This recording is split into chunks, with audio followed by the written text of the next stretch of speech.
একজন ব্যক্তি সকাল থেকে সন্ধ্যা পর্যন্ত শ্রম দেয়, সে মজুরি পাওয়ার আশায় তাকে যখন আপনি 1000 টাকা মজুরি দিবেন সে খুশি হয়ে যাবে, কারণ সে সারাদিন শ্রম দিয়েছে মজুরি পাওয়ার আশায়। অপরদিকে মা ও সন্তানের প্রতি শ্রম দেয়, মা যে সন্তানের প্রতি শ্রম দেয় মজুরি পাওয়ার আশা নয়, বিনিময় পাওয়ার আশাই নয়, বরং ভালোবাসা আর প্রেমাস্পদের টানে মা সন্তানের প্রতি শ্রম দেয়।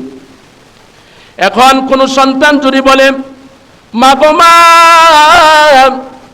তুমি আমাকে কত কষ্ট করে লালন পালন করেছো, আমার জন্য তুমি কত কষ্ট করেছো, নিজে না খেয়ে তুমি আমাকে খাওয়াইছো, নিজে না পরিধান করে তুমি আমাকে পরাইছো, নিজে না ঘুমায়া তুমি আমাকে ঘুম পাড়াইছো, দীর্ঘ 10 মাস 10 দিন তুমি তোমার গর্ভে ধারণ করেছো গো মা। মা গো মা, আমি এগুলার পারিশ্রমিক তোমাকে আমি দিতে চাই, বিনিময় দিতে চাই।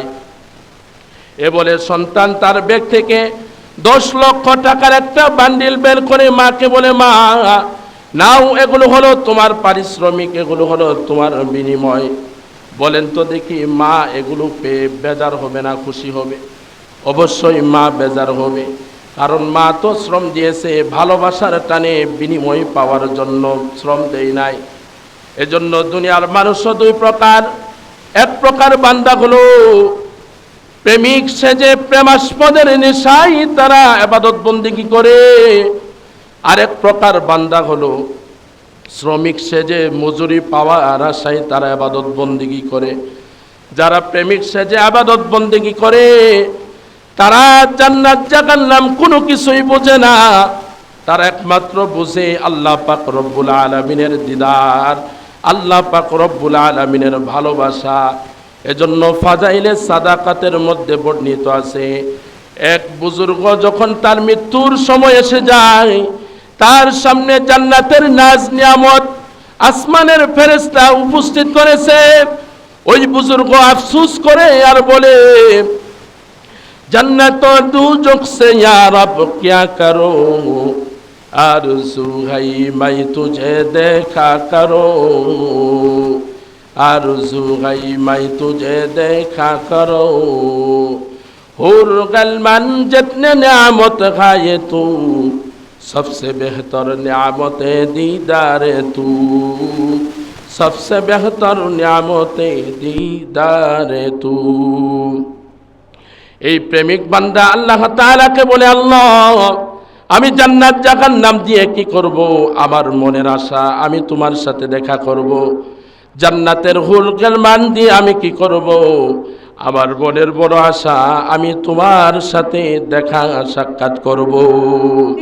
আমাকে তো কুরবানি করবেন, তো আপনি শক্ত করে আমাকে বেঁধে রাখবেন, আপনার চোখটাও বেঁধে রাখবেন, আমার চোখটাও বেঁধে রাখবেন, কারণ 2 জনের চোখ যদি একত্রিত হয়ে যায় হয়তো একসাথে তাকিয়ে থাকলে আল্লাহ তাআলার এই হুকুমের মধ্যে বাধা হয়ে দাঁড়াইবে। হযরত ইসমাঈল আলাইহিস সালাতু ওয়াস সালাম বলেন, আপনি আমাকে শক্ত করে বেঁধে নিবেন আর আপনার ছুরিটাও শক্ত করে আপনি সুন্দর করে ধার দিবেন, যাতে করে আমার প্রাণটা সহজেই বের হয়ে যায়। হযরত ইব্রাহিম আলাইহিস সালাতু ওয়াস সালাম হযরত ইসমাঈল আলাইহিস সালাতু ওয়াস সালামকে যখন শোয়াইলেন, আল্লাহ তাআলা বলেন, ফালাম্মা আসলামা ওয়া তাল্লাহু লিল জাবিন ওয়া নাদাইনাহু আইয়া ইব্রাহিম। হযরত ইসমাঈল আলাইহিস সালাতু ওয়াস সালাম, হযরত ইব্রাহিম আলাইহিস সালাতু ওয়াস সালাম যখন তার সন্তানকে কুরবানি করার জন্য শোয়ায়া দিলেন, এমন সময় হযরতে ইব্রাহিম আলাইহিস সালাতু ওয়াস সালাম চোখ বন্ধ করে আল্লাহু আকবার বলে যখন ছুরি চালাইতেছিলেন, এমন সময় ছুরি হযরত ইসমাঈল আলাইহিস সালাতু ওয়াস সালামের গলা কাটে না। ইব্রাহিম আলাইহিস সালাম মনে করলেন হয়তো ছুরির ধার নাই, তাই তিনি পরীক্ষা করার জন্য এই ছুরিটাকে পাথরের উপরে রাখলেন। পাথরের উপরে রাখার সাথে সাথে পাথরটা দ্বিখণ্ডিত হয়ে গেল। এদিকে আল্লাহ পাক রব্বুল আলামিন হযরতে জিবরাইল আলাইহিস সালাতু ওয়াস সালাম বলে, জিবরাইল যাও আমার খলিলুল্লাহ ইব্রাহিম আমার পরীক্ষার মধ্যে পাশ করেছে, যাও জান্নাত থেকে একটা দুম্বা নিয়ে ইসমাইলকে সেই ছুরির নিচ থেকে সরাইয়া সেই দুম্বার নিচে সেই ছুরির নিচে দুম্বাটাকে শোয়াইয়ে দাও। হযরতে জিবরাইল আলাইহিস সালাতু ওয়াস সালাম আল্লাহ তাআলার হুকুম পাওয়ার পর সাথে সাথে জান্নাত থেকে দুম্বা নিয়ে আসলেন। এদিকে হযরত ইব্রাহিম আলাইহিস সালাতু ওয়াস সালাম চোখ বন্ধ করে আবার জোরে শুনে আল্লাহু আকবার বলে ছুরি চালাইতেছিলেন। এমন সময় যখন সেই দুম্বার রক্ত হযরত ইব্রাহিম আলাইহিস সালাতু ওয়াস সালামের শরীরের মধ্যে আসলো, হযরত ইব্রাহিম আলাইহিস সালাম মনে করলেন হয়তো আমার কুরবানি আল্লাহ তাআলা গ্রহণ করেছেন, কবুল করেছেন, আমি আমার সন্তানকে কুরবানি করতে পেরেছি। এজন্য হযরত ইব্রাহিম আলাইহিস সালাতু ওয়াস সালাম জোরে ছুরি চালাইতেছিলেন। এমন সময় যখন তিনি মনে করলেন আমি আমার সন্তানকে কুরবানি করতে পেরেছি, চোখটা খুলে দেখলেন হযরতে ইসমাইল আলাইহিস সালাতু ওয়াস সালাম একদিকে দাঁড়িয়ে তিনি আল্লাহ তাআলার বরত্ব প্রকাশ করতেছেন, আল্লাহু আকবার আল্লাহু আকবার। আর এই কাণ্ড দেখে আসমানের সমস্ত ফেরেশতাগুলা আল্লাহ তাআলার প্রশংসা করে আর বলে আল্লাহু আকবার ওয়ালিল্লাহিল হামদ।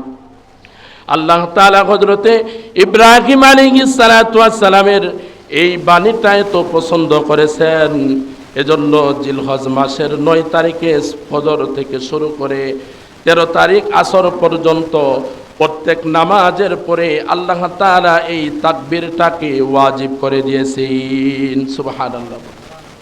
হযরত ইব্রাহিম আলাইহিস সালাতু ওয়াস সালামের কুরবানিটা আল্লাহ তাআলা এত কবুল করেছেন, যার কারণে এই কুরবানির স্মৃতি হিসেবে কিয়ামত পর্যন্ত যত মানুষ দুনিয়ার জমিনে আসবে তাদের এই স্মৃতি বিজড়িত করে রাখার জন্য আল্লাহ তাআলা এই কুরবানিকে প্রত্যেক সামর্থ্যবান ব্যক্তির উপর আল্লাহ তাআলা ওয়াজিব করে দিয়েছেন। মূলত হযরত ইব্রাহিম আলাইহিস সালাতু ওয়াস সালামের কুরবানির বিষয়টা প্রেমিক সেজে প্রেমাস্পদের বহিঃপ্রকাশ হয়েছিল। তাছাড়া সত্যিকারে প্রেমিক ছাড়া কারো পক্ষে এত বড় ত্যাগ স্বীকার করা সম্ভব নয়। একটা উদাহরণ দিলে সহজে বুঝে আসবে। দুনিয়ার মানুষ দুই প্রকার। কয় প্রকার? দুনিয়ার মানুষ দুই প্রকার, এক হচ্ছে প্রেমিক আর এক হচ্ছে শ্রমিক। প্রেমিক ব্যক্তি শ্রম দেয় প্রেমাস্পদের নেশায়, আর শ্রমিক ব্যক্তি শ্রম দেয় মজুরি পাওয়ার আশায়। একজন ব্যক্তি সকাল থেকে সন্ধ্যা পর্যন্ত শ্রম দেয়, সে মজুরি পাওয়ার আশায়। তাকে যখন আপনি ১,০০০ টাকা মজুরি দিবেন সে খুশি হয়ে যাবে, কারণ সে সারাদিন শ্রম দিয়েছে মজুরি পাওয়ার আশায়। অপরদিকে মা ও সন্তানের প্রতি শ্রম দেয়, মা যে সন্তানের প্রতি শ্রম দেয় মজুরি পাওয়ার আশা নয়, বিনিময় পাওয়ার আশাই নয়, বরং ভালোবাসা আর প্রেমাস্পদের টানে মা সন্তানের প্রতি শ্রম দেয়। এখন কোন সন্তান যদি বলে মা গো মা, তুমি আমাকে কত কষ্ট করে লালন পালন করেছো, আমার জন্য তুমি কত কষ্ট করেছো, নিজে না খেয়ে তুমি আমাকে খাওয়াইছো, নিজে না পরিধান করে তুমি আমাকে পরাইছো, নিজে না ঘুমায়া তুমি আমাকে ঘুম পাড়াইছো, দীর্ঘ 10 মাস 10 দিন তুমি তোমার গর্ভে ধারণ করেছো গো মা।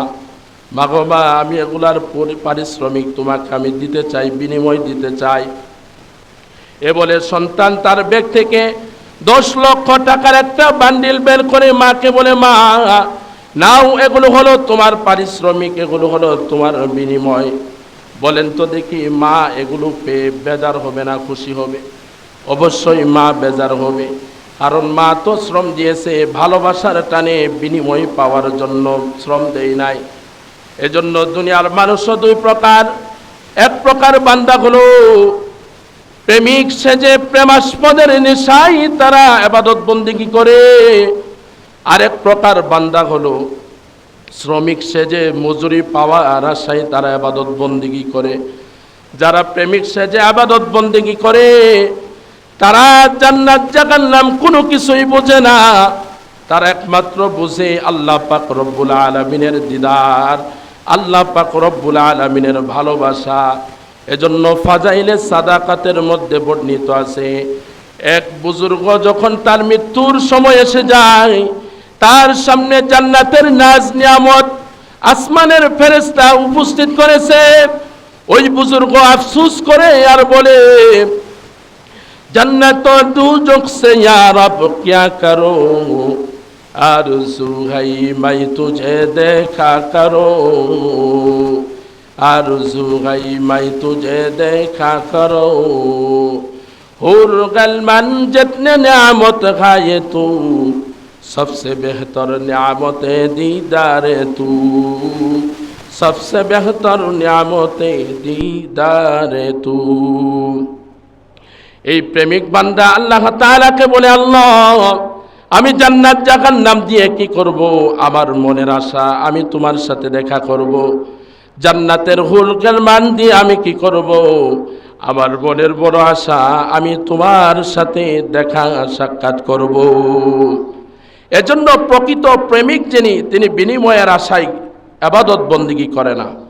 যার কারণে দেখা যায় কনকনে শীতের মধ্যে কম্বলের উষ্ণতা আল্লাহর খাঁটি বান্দাকে তাকে নামাজ থেকে বাধা দিতে পারে না। ঝড় বৃষ্টি এবং তুফানের কারণে আল্লাহর বান্দাকে মসজিদের জামাত থেকে বাধা দিতে পারে না। হযরত ইব্রাহিম আলাইহিস সালাতু ওয়াস সালামের বিষয়টাও এমন ছিল। প্রেমিক সেজে প্রেমাস্পদের নেশায় তিনি এমন করেছিলেন, যার কারণে আল্লাহ তাআলা হযরত ইব্রাহিম আলাইহিস সালাতু ওয়াস সালামের এই কুরবানির কোনো বিনিময় ঘোষণা করেন নাই। আল্লাহ তাআলা যদি বিনিময় ঘোষণা করে বলতেন, হে আমার খলিল, তোমার একটা সন্তানের বিনিময়ে আমি আল্লাহ তাআলা 10টা সন্তান দান করব, হযরত ইব্রাহিম আলাইহিস সালাতু ওয়াস সালাম তিনিও আল্লাহ তাআলার কাছে বলতেন, আল্লাহ এই 10টা সন্তানও আমি তোমার রাস্তায় কুরবানি করে দিলাম। বলেন সুবহানাল্লাহ। এই হচ্ছে প্রকৃত প্রেমিক। আল্লাহ তাআলা আমাদেরকে এমন আল্লাহ তাআলা প্রকৃত প্রেমিক হয়ে ইবাদত বন্দেগী করার তৌফিক দান করুক। সকলে বলে আমিন। সম্মানিত হাজিরিন, বান্দা আরেক প্রকার আছে যারা ইবাদত বন্দেগী করে শ্রমিক সেজে বিনিময় পাওয়ার আশায়, মজুরি পাওয়ার আশায়। আল্লাহ রসুল সাল্লাল্লাহু আলাইহি ওয়াসাল্লাম আমাদেরকে সেই বিনিময়ের কথা শুনান। যারা বিনিময় পাওয়ার জন্য ইবাদত বন্দেগী করে, কুরবানি করে আল্লাহ রসুল সাল্লাল্লাহু আলাইহি ওয়াসাল্লাম সেই বিনিময়ের কথা হাদিস শরীফের মধ্যে বলেন। সাহাবা একরাম রাদিয়াল্লাহু তাআলা আনহুম আজমাইন তারা জিজ্ঞাসা করলেন, পয়গম্বর এই কুরবানি করলে আমাদের লাভটা কি হবে? সাহাবা একরাম রাদিয়াল্লাহু তাআলা আনহু বলেন, ফামা লানা ফিহা ইয়া রাসূলুল্লাহ, ওগো পয়গম্বর এই কুরবানিটা করলে আমাদের ফায়দা কি হবে, লাভ কি হবে? ক্বালা, আল্লাহর রাসূল বলেন, লিকুল্লি শারাতিন হাসানা, প্রত্যেকটা লুমের বিনিময়ে আল্লাহ পাক রব্বুল আলামিন একটা করে নেকি দান করবেন। সাহাবা একরাম রাদিয়াল্লাহু তাআলা আনহুম আজমাইন বলেন, ফাসসুফু ইয়া রাসূলুল্লাহ, ওগো পয়গম্বর প্রত্যেকটা লুমের বিনিময়ে কি আল্লাহ তাআলা একটা নেকি দান করবেন? আল্লাহ রসুল বললেন, লিকুল্লি শারাতিন মিনাস সুফি হাসানা, প্রত্যেকটা লুমের বিনিময়ে আল্লাহ তাআলা এক একটা লুমের বিনিময়ে আল্লাহ তাআলা সেই বান্দা বান্দির আমলনামায় এক একটা সওয়াব দান করবেন। বলেন সুবহানাল্লাহ। এজন্য উলামা একরাম বলেন, যেই গরু দ্বারা অথবা খাসি দ্বারা আপনি কুরবানি করবেন, তার যদি লোম বেশি হয় তাহলে তার সওয়াবটাও বেশি হবে। অন্য হাদিসের মধ্যে আল্লাহ রসুল বলেন, ইন্নাহু লা ইয়াতি ইয়াউমাল কিয়ামাতি বিকুরুনিহা ওয়া আশআরিহা ওয়া আজলাফিহা, কাল কিয়ামতের ময়দানে কুরবানি তার লোম নিয়ে, তার শিং নিয়ে, তার খুর নিয়ে আল্লাহ তাআলার দরবারে সেই বান্দার পক্ষে সাক্ষী দিবে। যে কুরবানি করেছে তার পক্ষে আল্লাহ তাআলার কাছে সাক্ষী দিবে। এজন্য অন্য হাদিসের মধ্যে আল্লাহ রসুল বলেন, ওয়া ইন্নাদ দামা লা ইয়াকাউ মিনাল্লাহি বিমাকানিন ক্বাবলা আন ইয়াকা মিনাল আরদি। আল্লাহ রসুল সাল্লাল্লাহু আলাইহি ওয়াসাল্লাম বলেন, কুরবানির গরুর রক্ত জমিনে পড়ার আগেই আল্লাহ তাআলা সেই কুরবানিটাকে কবুল করে নেন। বলেন সুবহানাল্লাহ। সুতরাং যারা এই কুরবানি করবে না তাদের সম্পর্কে আল্লাহ রাসূলুল্লাহ হাদিসের মধ্যে বলেন, মুস্তাদরাকে হাকিমের বর্ণনা, ক্বালা রাসূলুল্লাহি সাল্লাল্লাহু আলাইহি ওয়াসাল্লাম মান ওয়াজাদা সাআতান ফালাম ইয়াযবাহ ফালা ইয়াকরুবান্না মুসাল্লানা। আল্লাহ তাআলা যাদেরকে সামর্থ্য দান করেছেন, সামর্থ্য থাকার পরেও যারা কুরবানি করবে না, আল্লাহর রাসূল বলেন তারা যাতে আমাদের ঈদগাহে প্রবেশ না করি। কত বড় হুঁশিয়ার বাণী আল্লাহর রাসূল সতর্ক বাণী আমাদেরকে শোনায় দিয়েছে। এজন্য আমাদের যারা আল্লাহ তাআলা আমাদেরকে যাদেরকে সামর্থ্য দান করেছেন, আমরা অবশ্যই কুরবানি করব। শুধু তাই নয়, নফল কুরবানিও করব, নিজের মৃত পিতামাতার নামে কুরবানি করব, নিজের আত্মীয় স্বজনের নামে কুরবানি করব। আল্লাহ তাআলা আমাদেরকে উক্ত কথার উপর আমল করার তৌফিক দান করুক। আরেকটা বিষয় হলো কুরবানি কাদের উপরে ওয়াজিব হয়। সংক্ষেপে আমি দু একটা মাসালা বলে শেষ করতেছি। কুরবানি জিলহজ মাসের 10 তারিখ, 11 তারিখ, 12 তারিখে যদি কারো নিকট নিত্য প্রয়োজনীয় জিনিস ছাড়া 52.5 তোলা রূপা অথবা 7.5 ভরি স্বর্ণ থাকে, অথবা এই পরিমাণ নগদ অর্থকড়ি থাকে, নগদ নাই কিন্তু ব্যাংকের মধ্যে আছে, ব্যাংকে নাই কিন্তু অন্য জনের কাছে হাওলাত দিয়েছে, এমন যদি সম্পদ থাকে তাহলে তার উপরে কুরবানি ওয়াজিব হবে। এখন সেই হিসেবে 52.5 তোলা রূপার দাম বর্তমান হিসাব অনুযায়ী আসে 1,78,500 টাকা। সুতরাং বর্তমান জামানায় যদি কারো কাছে 1,78,500 টাকা থাকে, এই 3 দিন সময়ে যদি তার হাতে থাকে তাহলে তার উপরে কুরবানি ওয়াজিব হবে। নিত্য প্রয়োজনীয় বলতে যা মানুষের জীবন ধারণের জন্য প্রয়োজন। অতএব কেউ যদি শখের জন্য ল্যাপটপ কিনে, শখের জন্য হুন্ডা কিনে, এক হুন্ডা আছে আরেকটা কিনে, এক গাড়ি আছে আরেকটা কিনে, শখের জন্য টেলিভিশন কিনে, এগুলোও নিত্য প্রয়োজনীয় অতিরিক্ত। সুতরাং এগুলাও যদি হিসাব করার পরে নেশাব পরিমাণ হয় তাহলে এগুলার হিসাব করেও তাকে কুরবানি করতে হবে। সুতরাং এ পরিমাণ সম্পদ যদি কোনো মহিলা হয় তারও কুরবানি ওয়াজিব হয়ে যাবে। এখন আমরা যারা কুরবানি করি যৌথভাবে কুরবানি দেই, অনেকেই একা দিতে পারি না, অনেকেই যৌথভাবে 2 জন 3 জন মিলে কুরবানি দেই। যৌথ কুরবানি দেওয়ার ক্ষেত্রে 3টা শর্ত। 1 নাম্বার শর্ত হলো যে উভয়ের যারা কুরবানি দেবে সকলের নিয়ত এক হতে হবে। কারো নিয়ত যদি গোশত খাওয়া হয়, কারো নিয়ত যদি লোক দেখানোর জন্য হয়, তাহলে কারো কুরবানি হবে না। এক গরুর মধ্যে 7 জন দিতে পারে না? 7 জনের মধ্যে যদি একজনের নিয়ত অন্যরকম হয়, গোশত খাওয়া হয়, অথবা আমি ধনী, কুরবানি না দিলে মানুষ কি বলবে, এই নিয়তে যদি হয় তাহলে কারো কুরবানি হবে না। আরেকটা শর্ত হলো যারা যৌথভাবে কুরবানি দেই, আরেকটা শর্ত হলো যে সকলের আকীদা এক হতে হবে। সুতরাং কেউ যদি কাফের হয়, কেউ যদি মুশরিক হয়, মুসলমানদের সাথে মিলে যদি কুরবানি দিতে চায় তাহলে তা কারো কুরবানি কবুল হবে না। আরেকটা শর্ত হলো প্রত্যেকের কামাই হালাল হতে হবে। কারো যদি হারাম কামাই থাকে তাহলে তাকে জিজ্ঞাসা করতে হবে যে আপনি কি হালাল টাকা দিয়ে কুরবানিতে শরীক হচ্ছেন নাকি হারাম টাকা দিয়ে। যদি একজনের টাকা হারাম হয় তাহলে কারো কুরবানি হবে না। এজন্য আমাদেরকে কুরবানির বিষয়ে আরও অনেক মাসআলা আছে। কুরবানির বিষয়ে আমাদেরকে বিভিন্ন মাসলা মাসাইল জেনে তারপরে কুরবানি দেওয়ার তৌফিক দান করুক।